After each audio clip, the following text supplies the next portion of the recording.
My own children sold me off like an old piece of furniture while I pretended to be asleep, listening to every poisonous word that came out of their rotten mouths.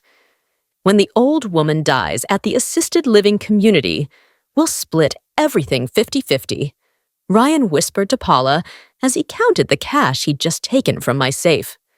Hopefully, it won't be much longer. I'm tired of pretending I love her, replied my daughter-in-law. That snake I'd welcomed into my home like a daughter. There I was.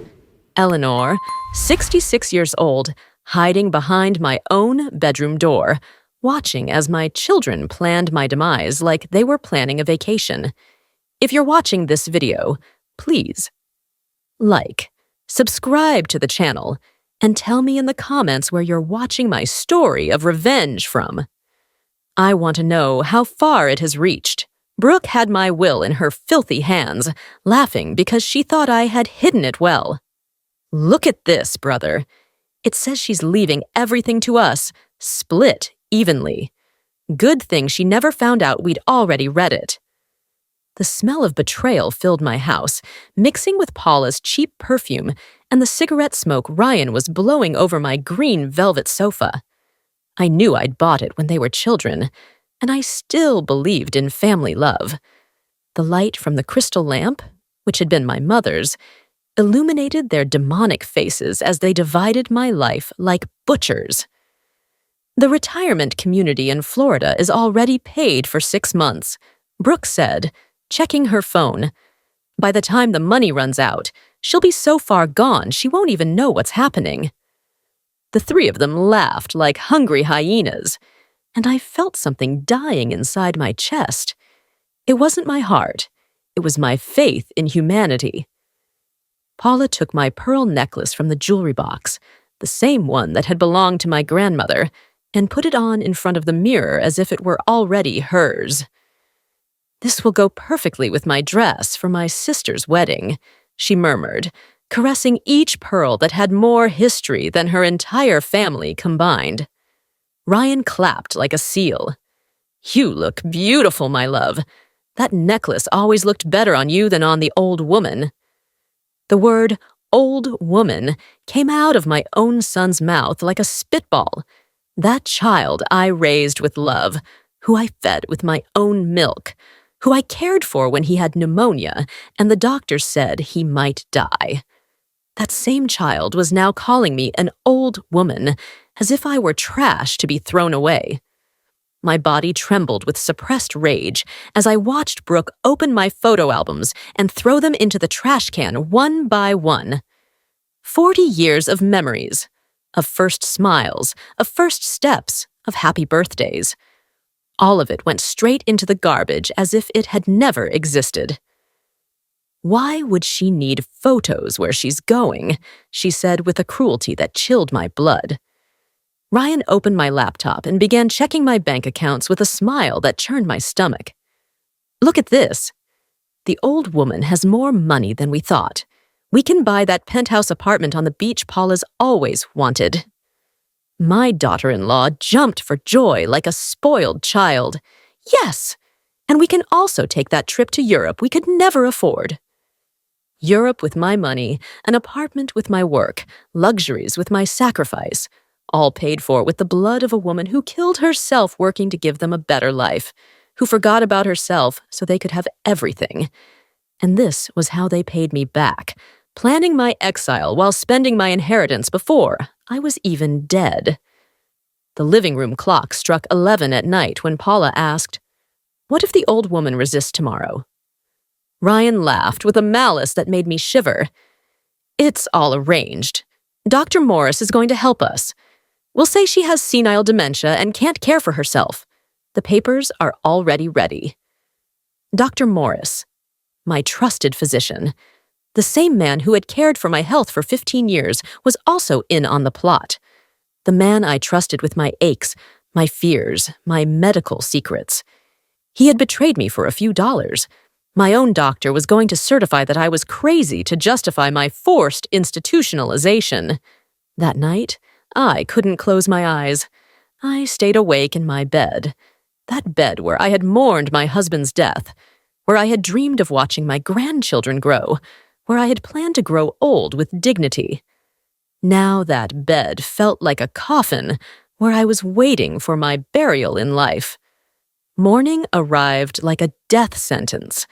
I woke up with the bitter taste of betrayal still clinging to my throat, pretending I had slept well when in reality, I had spent the entire night planning how to escape the trap my own children had set for me. The aroma of freshly brewed coffee wafted up from the kitchen, the same coffee I had made for them for decades, and now they were making it to celebrate my funeral in life. Brooke knocked on my bedroom door with those soft knuckles that used to calm me, and now sounded like hammer blows. "Morning, Mom. How did you sleep?" Her false voice, sweetened like poisonous honey, made me nauseous.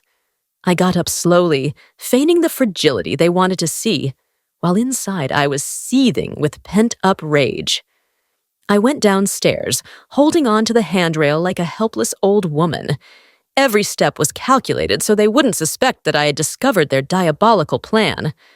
The living room looked exactly the same as the night before, but now everything seemed different in the daylight. My furniture, my memories, my entire life felt foreign to me, as if they no longer belonged to me. Ryan was sitting in my favorite armchair, reading the newspaper with the tranquility of someone who has already won the war. He was wearing the blue shirt I had given him for Father's Day, the same shirt that now looked like a costume of a loving son. "Morning, Mom," he said, without lifting his gaze from the newspaper, as if it were a normal day and not the day they were going to exile me forever. Paula was in the kitchen preparing breakfast, using my fine china plates, the ones I only brought out for special occasions. How ironic that my last breakfast at home would be served on the tableware for grand celebrations. "I made your favorite toast, mother-in-law," she said, with that false smile that I now recognized as pure performance. I sat at the table where I had had breakfast for 30 years, where I had celebrated so many birthdays, where I had cried so many sorrows, and now it would witness my last meal as a free woman. The bread tasted like cardboard, the orange juice tasted sour. Everything had lost its flavor since I discovered the truth about my children.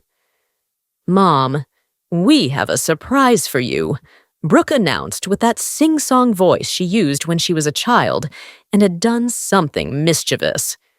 She took a golden envelope from her purse, the kind used for elegant invitations. "We're giving you a trip to Florida, to a beautiful place where you'll meet people your age and be super comfortable." The envelope contained the documents of my sentence disguised as a gift. Plane tickets, information about the community, medical authorizations, all perfectly planned so that it would look like an act of filial love, instead of the crime it really was.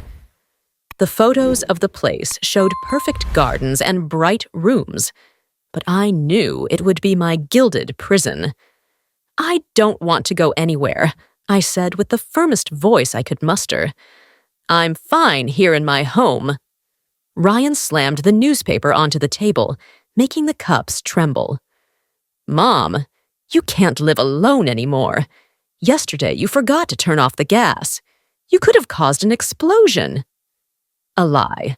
I had never forgotten anything, but that would be their excuse to the world. Paula came over and took my hands with that false tenderness she had perfected over the years. "Eleanor, my love, it's for your own good. There, you'll have nurses 24 hours a day, activities, home-cooked meals, everything you need at your age." My age, as if 66 years old was synonymous with mental incapacity. "Besides," Brooke added, playing with her phone, "we already talked to Dr. Morris, and he agrees. He says you need constant medical supervision." The name Morris came out of her mouth like another stab. My trusted doctor, the man who knew every one of my ailments, every one of my worries, had betrayed me for money. Ryan stood up and began pacing the room like a caged lion. "The plane leaves this afternoon, Mom. It's all arranged. There's no turning back." This afternoon, I had only a few hours of freedom left before being deported like a criminal to a foreign state, where I would die alone and forgotten. "What if I don't want to go?" I asked, knowing the answer, but needing to hear it from their own lips. The three of them looked at each other with that complicity of criminals who have rehearsed every move. "It's not optional, Mom," Brooke replied with a coldness that went straight to my bones. "We've already signed all the papers legally. We are your guardians now." Guardians. My own children had become my owners while I slept, confident in their love. They had used my trust, my unconditional love, my blind faith in family to legally enslave me. It was the masterstroke of a perfect con. Paula went up to my room to help me pack, but in reality, it was to make sure I didn't take anything valuable. She checked every drawer, every corner, every hiding place where I might have stored jewelry or important documents. "You don't need so many things, Eleanor," she told me as she separated my life into two piles, what they would let me take and what would stay for them. My family photos went directly into the discard pile. "There, you'll have activities to keep you busy. You won't have time for nostalgia," she explained as she threw away the photo of my wedding, the photo of Ryan's birth, the photo of Brooke's first day of school, 40 years of family history deleted like computer spam. The smell of my house was fading, replaced by Paula's aggressive perfume, and the disinfectant they had used to clean every trace of my presence. It was as if they were erasing me from the map before I left, preparing the stage for a life without Eleanor. The most humiliating moment came when the doorbell rang and Dr. Morris appeared with his black bag and that smile that used to calm me. "Eleanor, dear, how are you?" he asked with that honeyed voice I now recognized as pure falsehood. He had come to examine me to sign the papers that would certify my supposed dementia, the document that would legalize my kidnapping. "Sit here, Eleanor," he said, gesturing to the sofa where I had so often received guests. Now I was the uncomfortable guest in my own living room. Morris opened his bag with the tranquility of someone who has done this 1,000 times, taking out medical instruments that shone in the light like a butcher's knives. Ryan sat next to me, taking my arm with that feigned tenderness that disgusted me. "Relax, Mom. The doctor just wants to check that you're well for the trip."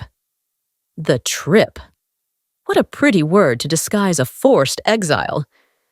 Paula was recording everything with her phone, creating evidence of her concern for my well-being. "Eleanor, do you remember what you had for breakfast today?" Morris asked me while jotting down my answers in a notebook. Every question was a trap. Every answer another rope in the noose that would legally hang me. "Do you know what day it is today? Do you remember the president's name?" Questions designed to confuse me, to make me doubt my own sanity.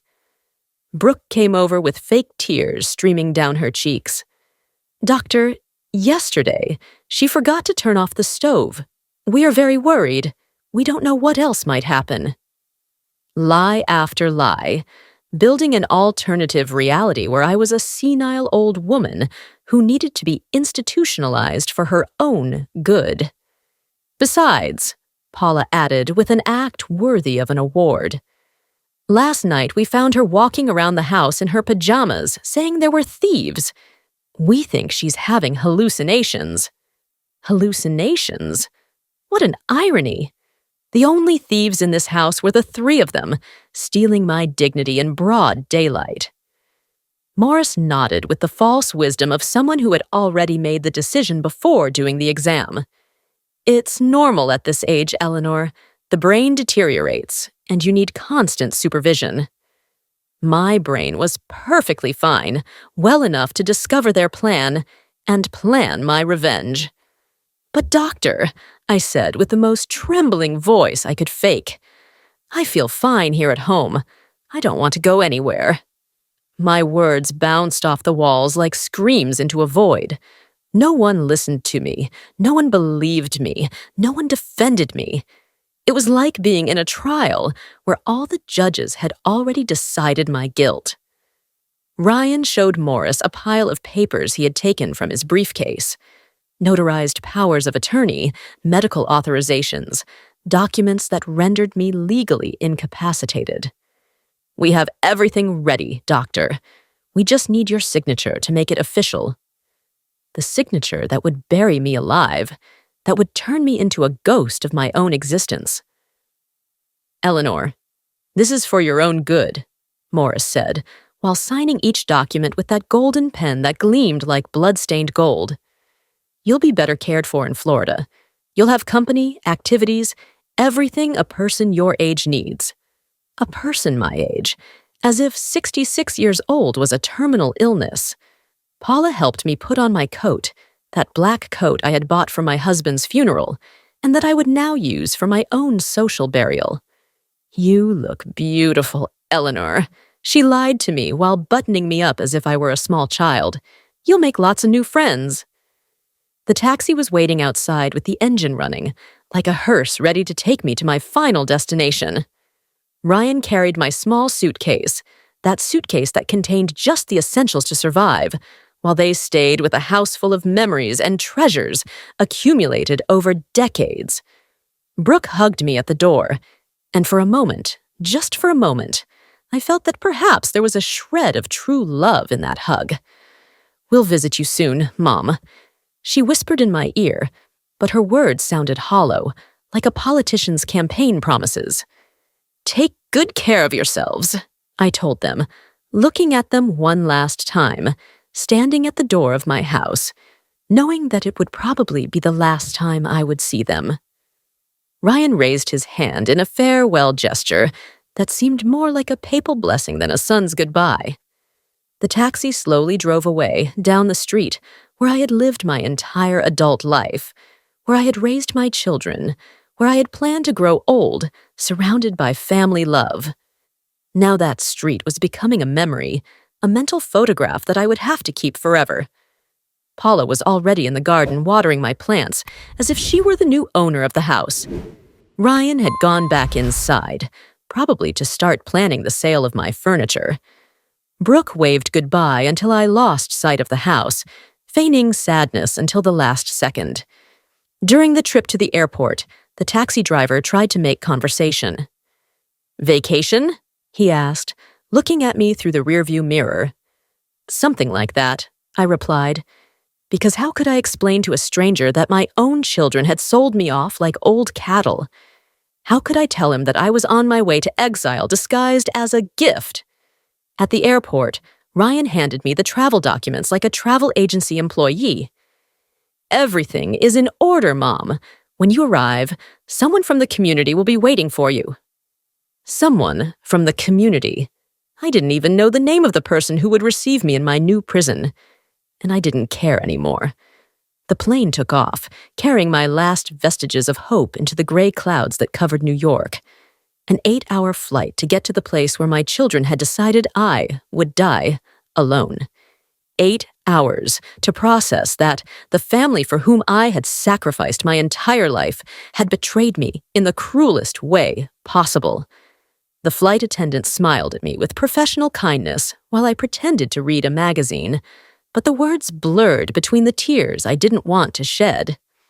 Upon landing at JFK, the cold of New York hit my face like a slap of reality. A man with a sign that read Eleanor Miller, Whispering Pines Retirement Home, was waiting for me at the exit, dressed in a white uniform that looked more like a nurse's than a chauffeur's. "Mrs. Miller, welcome to New York," he said, with the forced courtesy of someone who works with disposable elderly people. The trip to the retirement home was a tour of my new reality. Unfamiliar streets, a familiar language but strange accents, faces that would never know or remember me. New York was a beautiful city, but for me, it had become a gilded prison where I would serve my sentence of abandonment. The Whispering Pines retirement home stood like a palace of white marble, with perfectly manicured gardens and windows that shone in the afternoon sun. It was exactly as it had been in the photos I had seen in the brochure, beautiful on the outside and cold on the inside.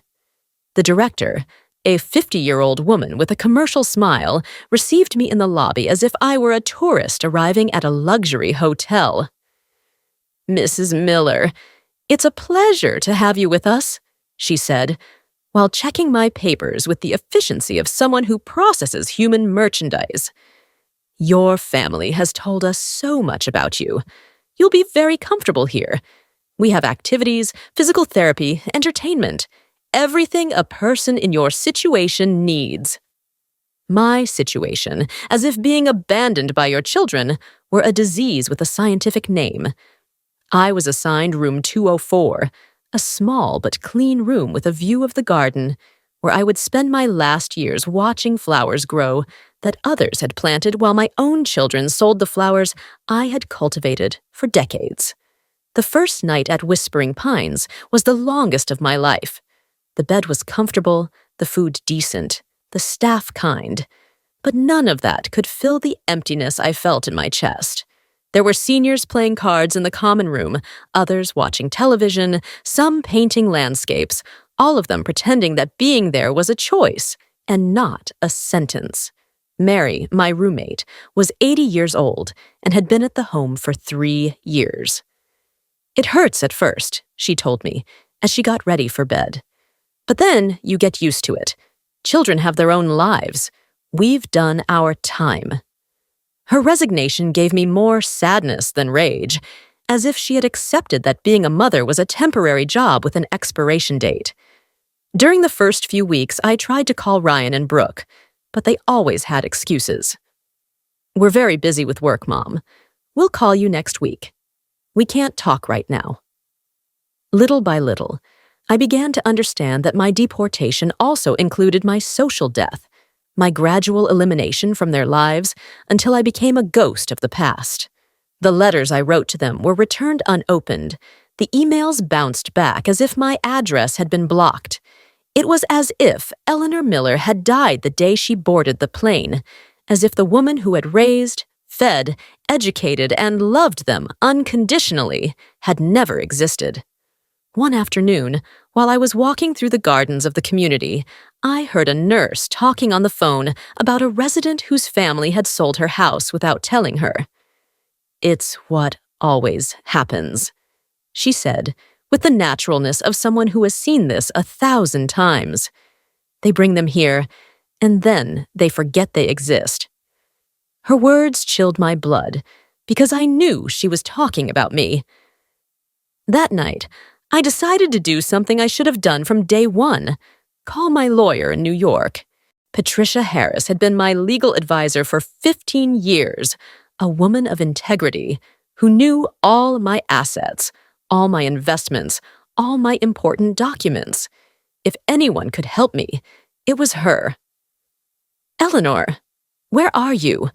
was the first thing she asked when she heard my voice. "Your children came to my office saying you had died of a heart attack in Florida. They even brought a fake death certificate." My world came crashing down. My own children had legally killed me to speed up the inheritance. "Patricia, I'm alive, and I need your help," I said with a breaking voice. I told her everything: the deception, the community, the fake documents, the sale of my house, the entire diabolical plan they had executed with military precision. Every word that came out of my mouth sounded like a horror movie, but it was my reality. "Eleanor, this is very serious. If they presented a fake death certificate, they committed document fraud. But I need you to return to New York so we can take legal action." Return? That word sounded impossible from my Florida prison, but Patricia was right. I couldn't fight from a distance. "How can I get out of here if I'm legally incapacitated?" I asked, feeling hopelessness drown me. "Leave that to me," she replied with that determination I had always admired in her. I'm going to send a legal representative to Florida. This is not going to stand. For the next few days, I pretended to be adapting to the community, while inside, I was planning my escape. I smiled at group activities, participated in therapy, ate in the dining room, all while my mind worked at full speed, planning my revenge.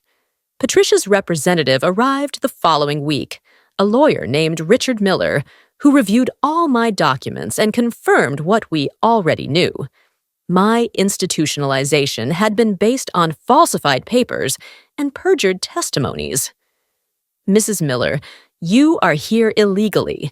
This is kidnapping disguised as medical care. Richard Miller worked like a private detective for 2 weeks, collecting evidence of the scam my children had set up with the precision of professional criminals. Every day that passed at the community, I pretended to be the resigned old woman they expected. But inside, I was seething with rage and planning every move of my counterattack. Eleanor, this is worse than we thought. Richard told me during one of our secret meetings in the community garden. Your children not only faked your death, but they have already sold your house, emptied your bank accounts, and are living like millionaires with your money. Each word was another stab into my already shattered heart. Patricia called me every night to coordinate the rescue operation. We need you to return without them knowing. If they find out you're alive before time, they'll hide the evidence, and it will be impossible to recover your assets. It was a race against time where every second counted. My plan began to take shape when I discovered that the community had a computer for resident use. At night, when everyone was asleep, I would sneak down to check my online bank accounts. What I saw confirmed my worst suspicions. My life's savings had disappeared, transferred to accounts I didn't recognize. Ryan had opened accounts under the names of shell companies to launder my money. Paula had bought the beach apartment she had always dreamed of, using my savings as if they were hers. Brooke had paid for her children's private college, with the money I had saved for my own medical expenses. It was a systemic betrayal planned down to the last detail. But my most devastating discovery came when I found Paula's social media. She had posted photos of my house completely remodeled with new furniture bought with my money. In one photo, she was toasting with champagne in the garden, celebrating the new stage of their lives. Her friends' comments congratulated her for having gotten rid of the toxic mother-in-law. Brooke had been even more cruel in her posts. She uploaded a video of herself crying, talking about how difficult it had been to lose her mother to senile dementia, and thanking her followers for their support during these tough times. 500 people had commented, sending condolences for my supposed mental illness. That night, I couldn't sleep. Seeing how my own children had turned my destruction into social media content filled me with a rage I didn't know existed inside me. But that rage transformed into cold determination, into a plan for revenge that would be as perfect as their con had been. Richard brought me encouraging news the following week. Patricia has already filed a criminal complaint for fraud, document forgery, and misappropriation. She also got a court order to freeze all bank accounts associated with your name.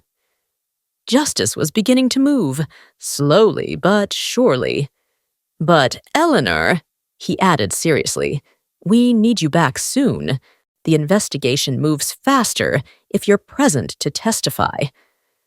Returning meant facing my children, looking them in the eyes, knowing what they had done, and feigning surprise when they saw me resurrected from the dead. My escape from the community was easier than I expected. Richard had arranged all the legal papers to prove that my institutionalization had been fraudulent. The director of Whispering Pines apologized 1,000 times, explaining that they had acted in good faith based on documents that seemed legitimate. Mrs. Miller, we are so sorry for this situation. This has never happened at our institution before. My return flight to New York was completely different from the flight there. I was no longer a defeated old woman being deported by her children, but a 66-year-old woman planning the sweetest revenge of her life. Every mile that brought me closer to home was another mile closer to justice. Patricia was waiting for me at the airport with a smile I hadn't seen since before I discovered the betrayal. "Eleanor, you look radiant," she said, hugging me as if I were a sister returning from war. "Ready to give those ungrateful children the surprise of their lives?" During the ride to my city, Patricia brought me up to date on everything she had discovered during my absence. Ryan bought a luxury car. Paula had extensive plastic surgery at the most expensive clinic in the city. Brooke completely remodeled her house. All with your money, Eleanor, but they can't touch another cent now. "And do they know I'm back?" I asked, feeling my heart accelerate with excitement. "They have no idea. Officially, you're still dead to them. They're going to get the surprise of their lives when you show up at the court hearing next week." Patricia had booked a hotel for me near the city center, where I could prepare for the final confrontation without my children suspecting a thing. That night, in the solitude of my hotel room, I looked at myself in the mirror and saw a different woman. The months in Florida had toughened me, given me a strength I didn't know I had. I was no longer the naive Eleanor who blindly trusted in family love. I was a wiser, stronger, and definitely more dangerous Eleanor. "Tomorrow we begin the counteroffensive," I told my reflection as I got ready for bed. For the first time in months, I slept like a baby, knowing that justice was on my side and that my ungrateful children were about to receive the most expensive lesson of their lives. The morning of the confrontation arrived like a dawn of justice. Patricia had planned everything with the precision of a general preparing for a decisive battle. "Eleanor, today your children are going to discover that they killed the goose that laid the golden eggs. But the goose has risen from the dead, and she is furious," she told me as we reviewed the documents one last time in her office. The plan was perfect. Ryan and Brooke had been summoned to the notary to sign the last papers of their dead mother's inheritance. They believed they were going to receive the deeds to additional properties they had discovered among my documents. Greed had blinded them so much that they didn't suspect a thing when Patricia urgently summoned them. "Are you ready for this?" Patricia asked me as we walked towards the notary's boardroom. My heart was beating like a war drum, but my mind was as cold as steel. "More than ready. I've been waiting for months for this moment." We arrived early and positioned ourselves strategically. I would be hidden in the adjacent office, listening to everything through the ajar door, waiting for the perfect moment to make my triumphant appearance. Patricia had a recorder on her desk and cameras installed to document the entire meeting. At exactly 10 o'clock, I heard my children's familiar voices in the hallway. Ryan was speaking with that new money arrogance he had developed spending my money. "I hope this is the last signature. I'm tired of all this paperwork," he said, as his expensive leather shoes echoed against the marble floor. Brooke laughed with that fake laugh she had perfected to hide her wickedness. "At least we're done with all this. Mom would have been proud to see us handle her affairs so well." Proud. The word made me sick. I would be proud to see them rot in jail for being thieves and emotional parasites. Paula walked in complaining about the traffic, carrying a designer bag that cost more than a working family's monthly salary. "How much longer will this take? I have a spa appointment at noon." The spa paid for with my money, of course, while I had spent months eating community food and sleeping in a borrowed bed. Patricia received them with that professional smile that perfectly concealed her true intentions. "Good morning, Miller family.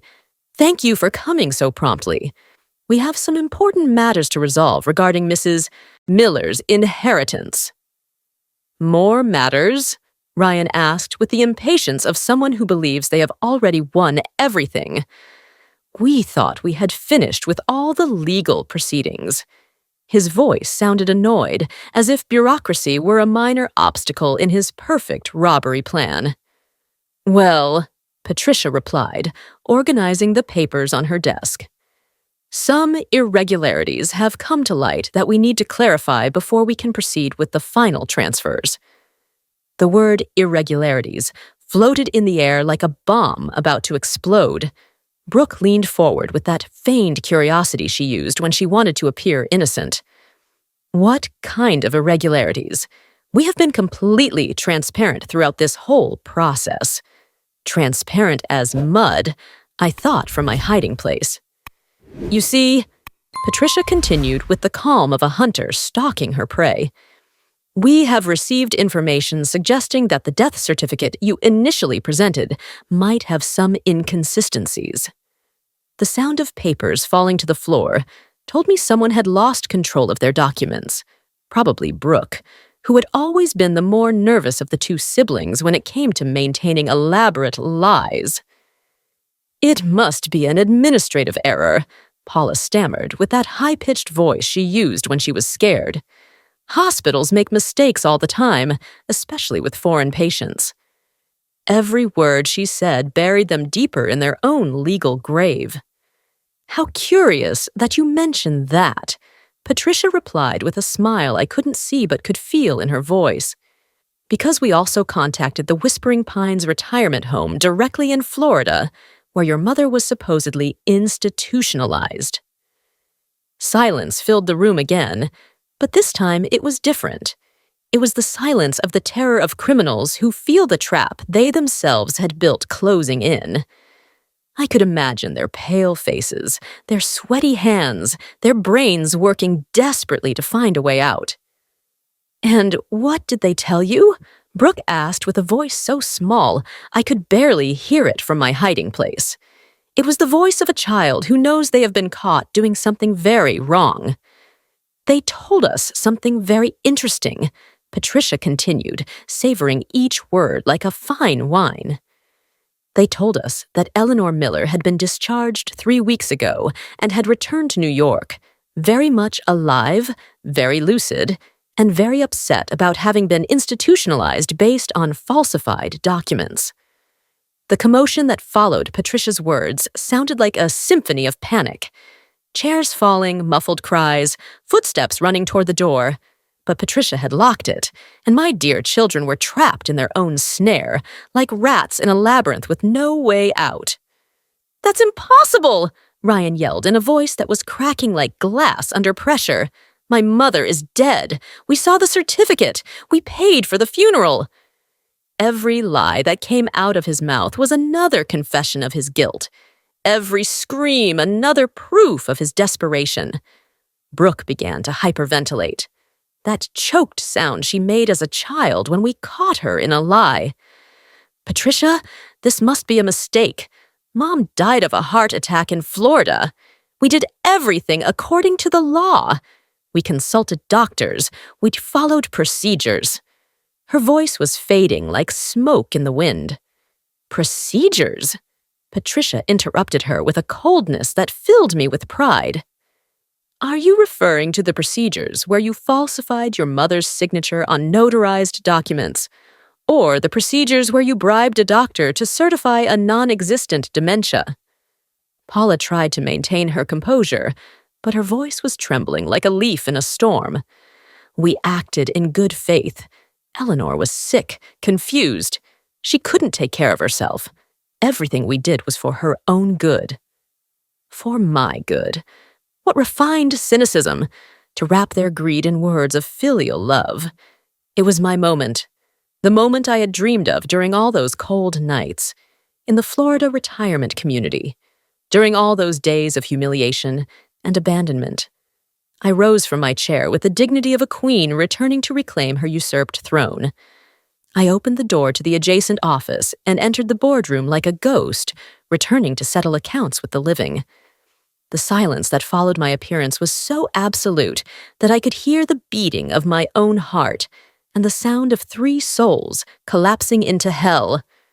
Ryan was the first to see me, and his face turned into a mask of pure horror. The blood drained from his face, as if he had seen death personified. Mom, he stammered in a voice that seemed to come from beyond the grave. But you're dead. No, Ryan. I completed his sentence with a smile I'd been saving for months. Very much alive, very lucid, and very furious. My voice sounded different, deeper, more powerful. It was the voice of a woman who had been resurrected to serve justice. Brooke fainted. She literally collapsed in her chair like a sack of potatoes, her eyes rolling back as her brain refused to process the reality of my presence. Paula held her with trembling hands, but her eyes were fixed on me as if I were a supernatural apparition. Eleanor, my love, Paula stuttered, trying to regain that false smile she had perfected so well. What a joy to see you. We thought you had... Her voice broke because she couldn't complete the lie in the face of the living evidence of my existence. You thought I had died, I said, walking slowly around the table like a predator stalking its prey. Or you hoped I had died, because there is a very big difference between those two things, don't you think? Ryan tried to stand up, but his legs wouldn't hold him. Mom, we can explain everything. It was a misunderstanding, a confusion with the papers. His voice sounded like that of a small child asking for forgiveness after breaking something valuable. A misunderstanding?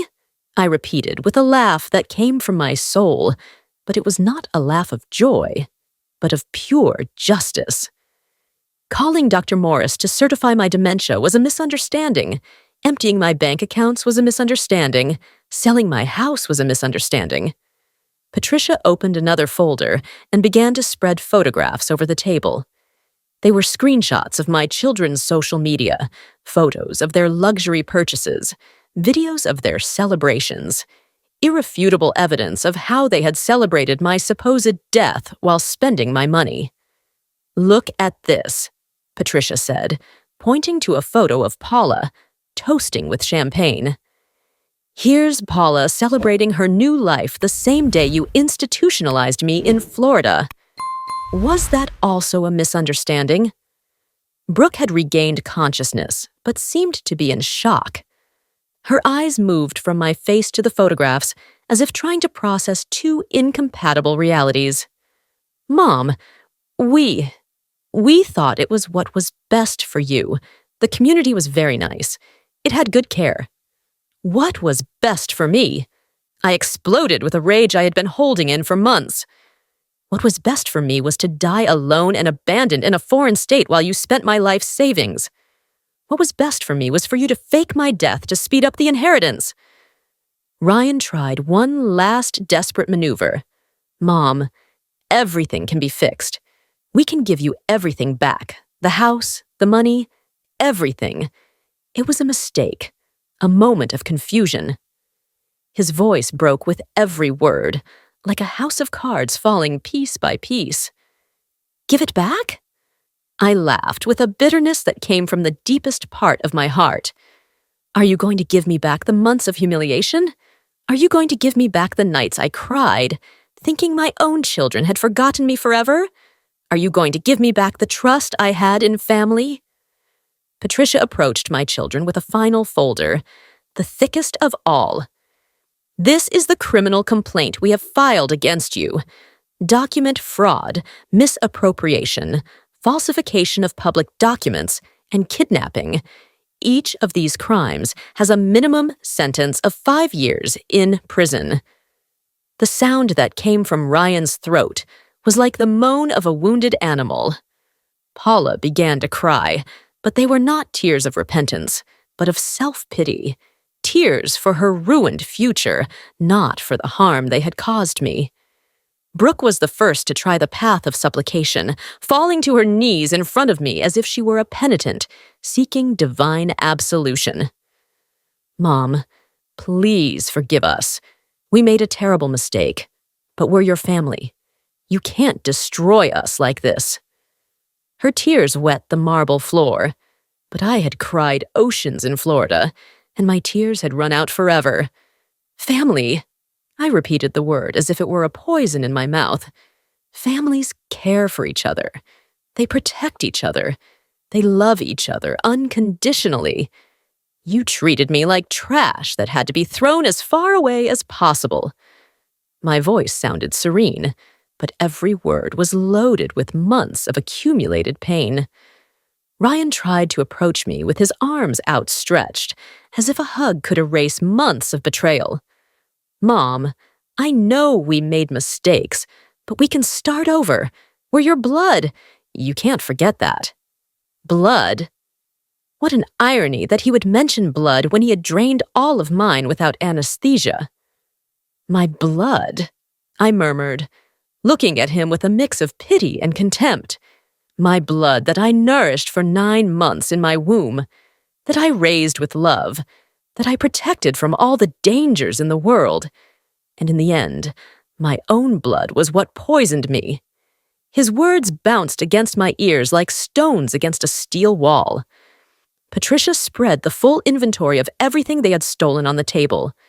House sold for $500,000. Bank accounts emptied of $200,000. Jewelry sold, antique furniture auctioned off. Even my car had been sold.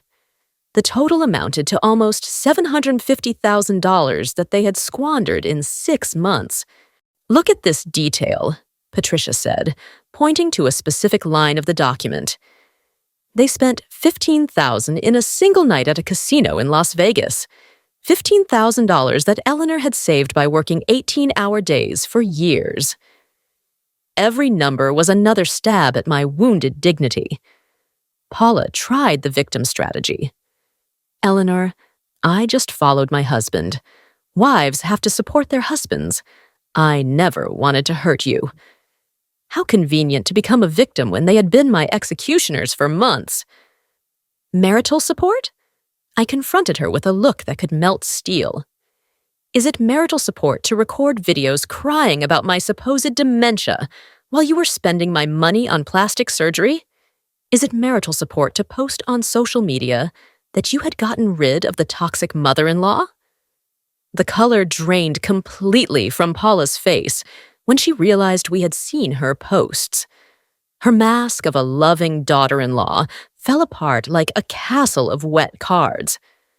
Eleanor, those posts, I was confused, hurt. I didn't know how to process everything. Confused? I exploded, rising from my chair with an energy I didn't know I had. Confused was I in that Florida community, asking myself what I had done wrong to deserve such punishment.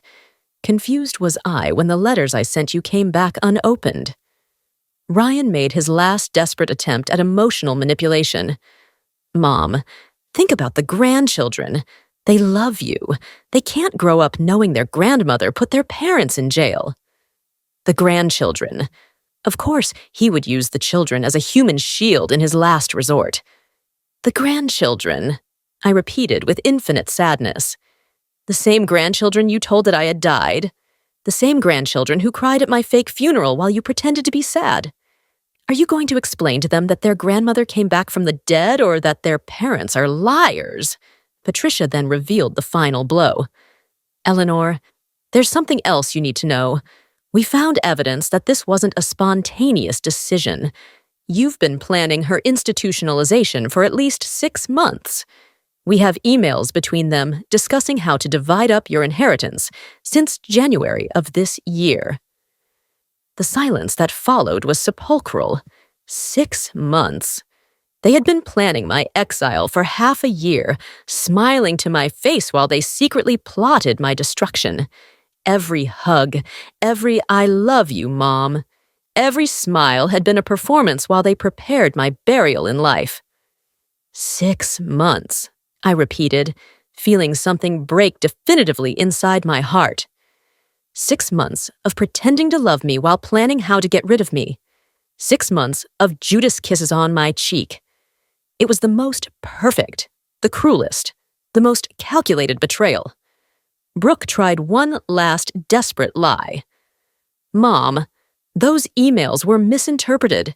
We just wanted to secure your future, to find the best place for you to be comfortable. Her voice was breaking because even she didn't believe her own words. Patricia read one of the emails aloud. I've already investigated 3 retirement homes in Florida. The one in New York is perfect because she won't know anyone, and she'll be completely isolated. I calculate that in 2 years, max, we'll be free. The email was signed by Ryan and sent to Brooke with a copy to Paula. 2 years, max. I repeated the words as if they were a death sentence. They had calculated that in 2 years, I would be dead from sadness and abandonment.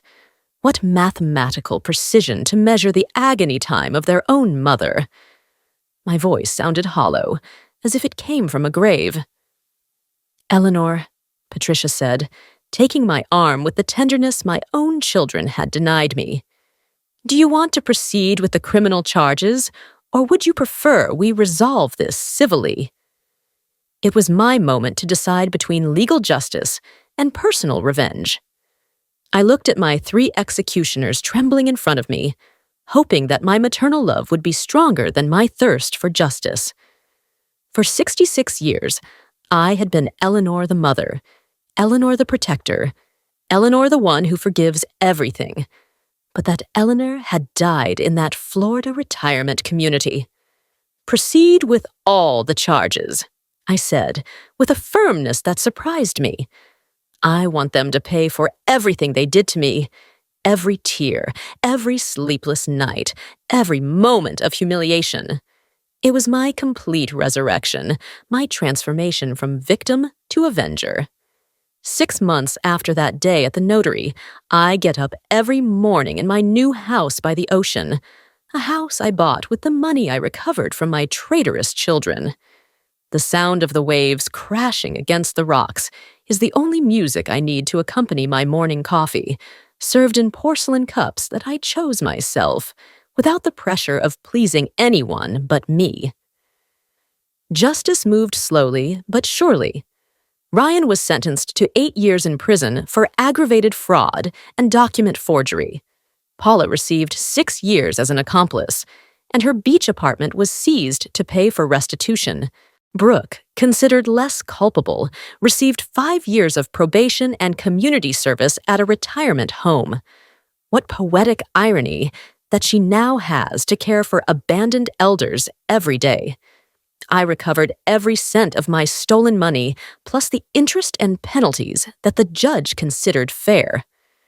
$3.5 million returned to my accounts, but more important than the money was recovering my dignity. Patricia became not only my lawyer, but my closest friend, the sister I never had, but that destiny gave me in my golden years. My new will is a legal work of art.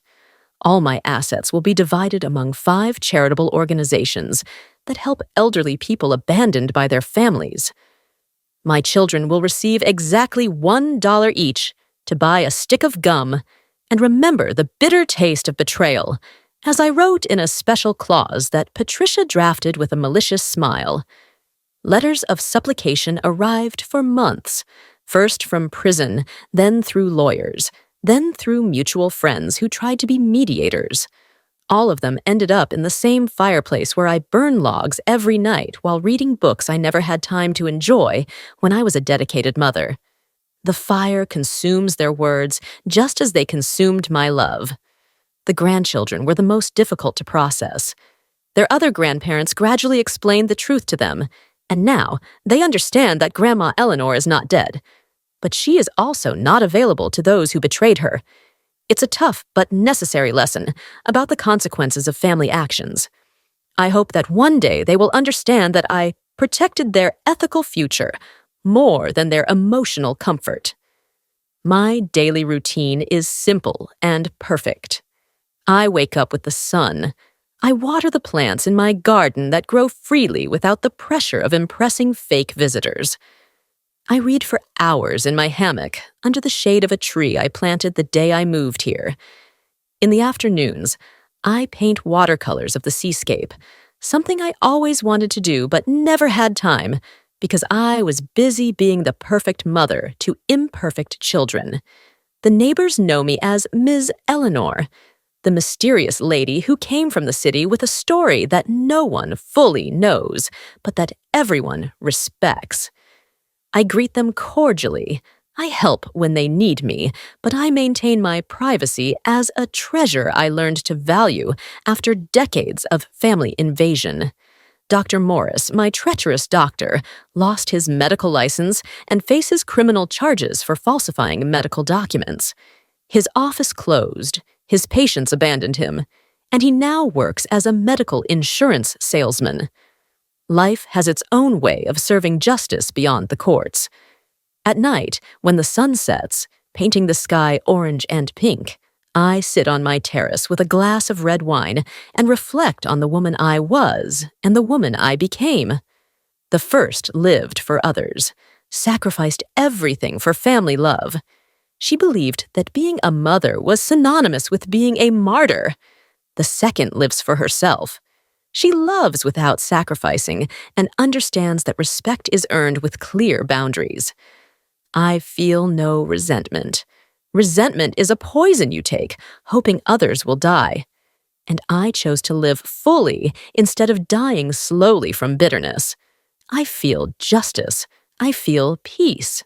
I feel freedom.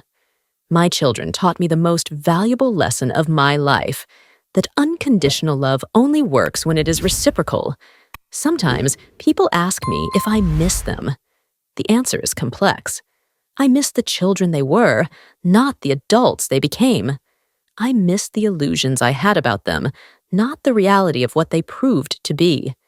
It's like missing a book that turned out to have a terrible ending. You miss the hope, not the disappointment. My new will includes a letter that will be read after my natural death. In it, I explain that I chose to die surrounded by dignity rather than live surrounded by hypocrisy, that I preferred honest solitude to false company, that I learned that sometimes the purest love is the one that withdraws when it is no longer valued. This morning, as I write these reflections in my journal, the mail carrier arrives with a certified letter. It's from Ryan from prison, another plea for forgiveness. Without opening it, I walk to the fireplace where the morning fire is burning. The letter is consumed in seconds, turning into ashes that rise up the chimney toward the blue sky. I sit in my favorite chair, the one I chose for comfort and not to impress visitors, and open my book of poetry to the marked page. I read aloud to myself because my voice deserves to be heard, even if it's only by my own ears. Outside, the seagulls fly freely over the infinite ocean, and I smile because I finally understand that the true legacy I can leave is not money or properties, but the example of a woman who learned to value herself before it was too late. The sea breeze comes through the open window, carrying away the last vestige of the Eleanor I was and blessing the Eleanor I am. I don't need forgiveness from those who betrayed me, because I have already forgiven myself for taking so long to love myself. This is my true resurrection, not returning to the life I had, but being born into the life I deserve. The names and places in this story have been changed to protect the identities of those involved. We do not share this to judge, but in the hope that someone will pause and reflect on how many mothers are silently suffering within their own homes. I truly wonder, if you were in my place, what would you do? Would you choose silence to preserve peace? Or would you dare to confront everything in order to reclaim your voice? I long to hear your thoughts, because every story is like a candle that can light the path for someone else. I firmly believe that God always blesses, and that courage leads us toward brighter days. As we close, I leave you with two of the channel's most beloved stories. I am certain they will surprise and inspire you. Thank you for staying with me until this moment.